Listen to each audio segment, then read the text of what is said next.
Staying calm is not the same thing as being regulated. One comes from safety in the body. The other comes from pressure, expectations, and fear of losing control. If you're parenting by holding it all in, this is where the conversation changes. Okay, calm is not the goal. In some ways, I hope you can take a deep breath with that. I want to explain first. Well, let me go through what I'm going to talk about. Number one, I want to explain the difference between calm as like a performance versus calm that comes from being regulated. And then two, when calm is essentially a performance, sensitive kids feel it. And three, when people feel safe, calm is just the natural byproduct. And I'm talking about calm because it's what so many of us want that are parenting sensitive and intense kids. We just have this feeling that we want more calm in our house. But I would actually argue that what we really want is more safety, and then the calm comes from that. So let me explain first. Calm as a performance versus calm as regulation. When your nervous system is regulated, and what do I mean by that? When your nervous system as a parent, as a mom, is not blaring at you, danger, danger, right? If you're in fight, flight, or freeze, right? Activated nervous systems that are telling your body, you need to do something, right? Fight, your kid just yelled at you. That is not respectful. That's against the rules. You need to do something. You need to yell. You need to enforce a boundary. You need to whatever.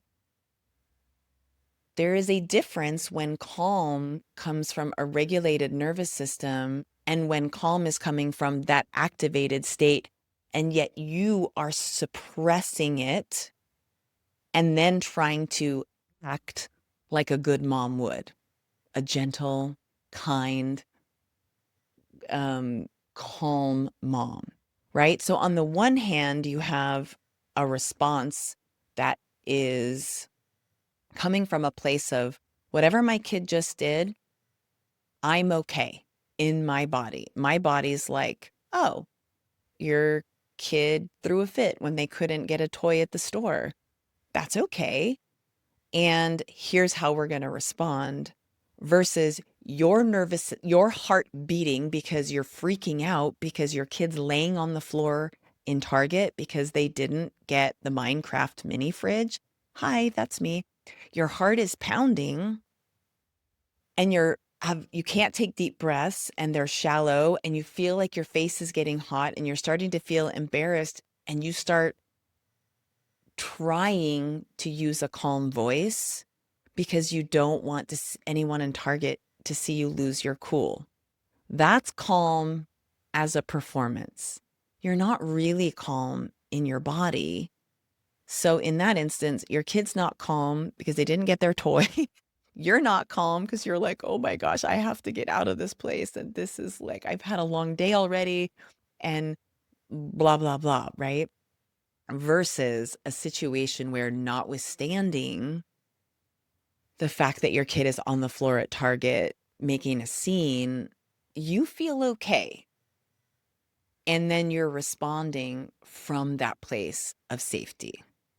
Hard to do, but not impossible, right? And so there's a difference. And number two, so when you're the calm as a performance, when you're suppressing that you're really kind of freaking out, right?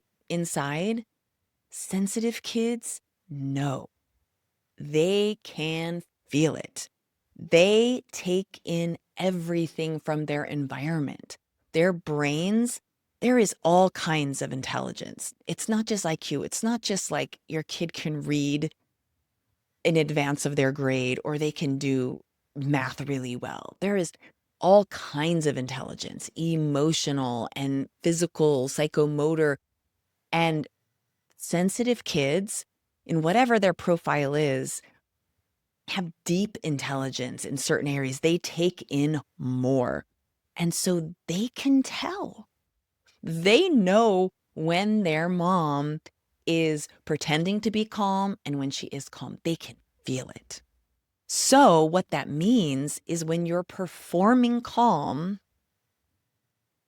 they feel like something is wrong. They feel incongruence. They're like, in their brain, they're thinking, well, if they're on the floor screaming, they're probably not thinking a lot. But what they're feeling is, my mom's pretending. They might not have the words to say that, but they get the signals. They're like, she seems really urgent and her voice sounds strained. She's saying calm things. She's not yelling at me, but I feel like this does not feel right.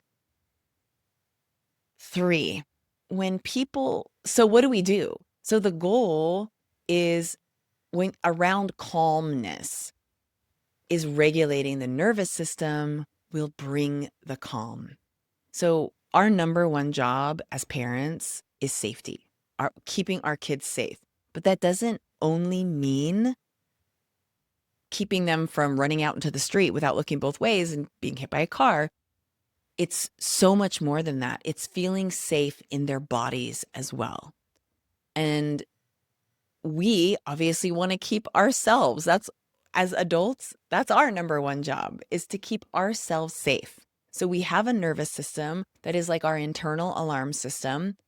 And when we can learn not to perform calm, but to learn how to keep ourselves safe internally, our nervous system in a regulated, safe state, not safe state, but a regulated, safe, communicating to us that there is safety, the calm just comes.